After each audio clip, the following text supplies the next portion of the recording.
Meanwhile, in Kalamazoo. Looks nice.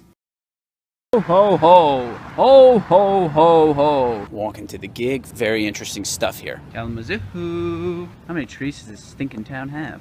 I think we're getting close. I see a big light. This looks promising. Okay, got an email from Donnie. Donnie says, I've always been a decent lead player. However, I have always fallen short on the jazz improv side. Whenever I commit to improvising, I subsequently have a large amount of anxiety that comes up. I am very schooled in what to play and have several stock licks.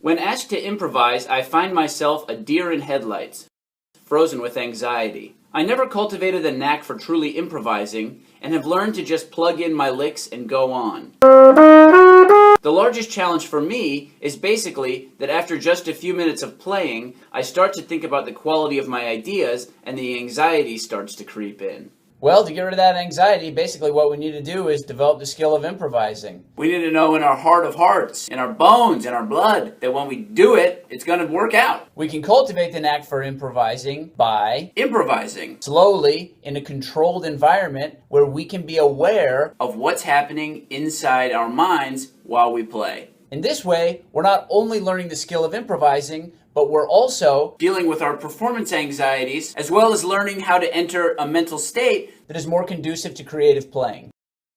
Here's a simple exercise you can practice to develop the knack not only for improvising, but also maintaining a relaxed, comfortable mindset while you're playing. Set your metronome at a slow, comfortable tempo. What we're going to do is practice the 2-5-1 progression. In other words, we're going to play one bar of C minor, one bar of F7, and then we're going to resolve to 2 measures of B flat major 7.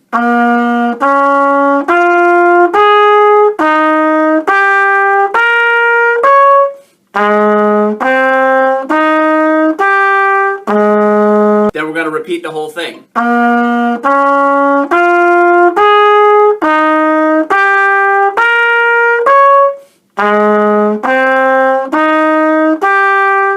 From there, you start on a B flat minor 7 chord. And then you play a 2-5 starting on B flat minor.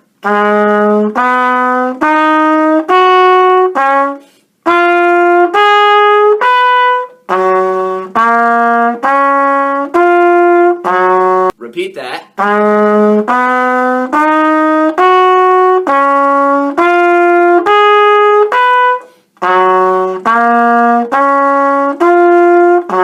From there, you'll make the A flat major chord, an A flat minor chord, and continue the cycle. This will take you through 6 keys, so after you've gone through this a number of times, you'll have to switch and start a half step up from whatever chord you're on to get to the other side of the keys. When those sounds become familiar to you, follow your ear, and as you start to hear in between notes, start going to those notes.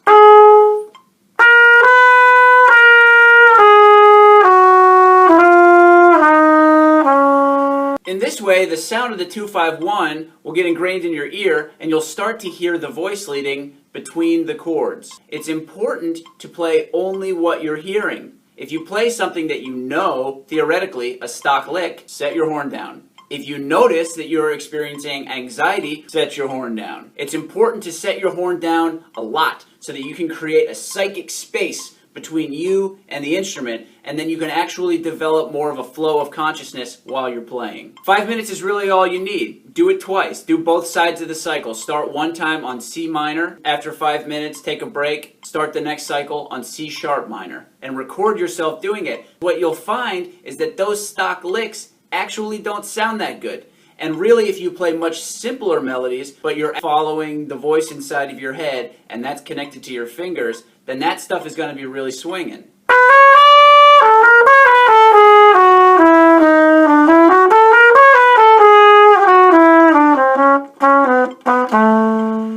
After you've been doing this for a while, what you'll notice is that you have a newfound confidence in your ability to actually play by ear.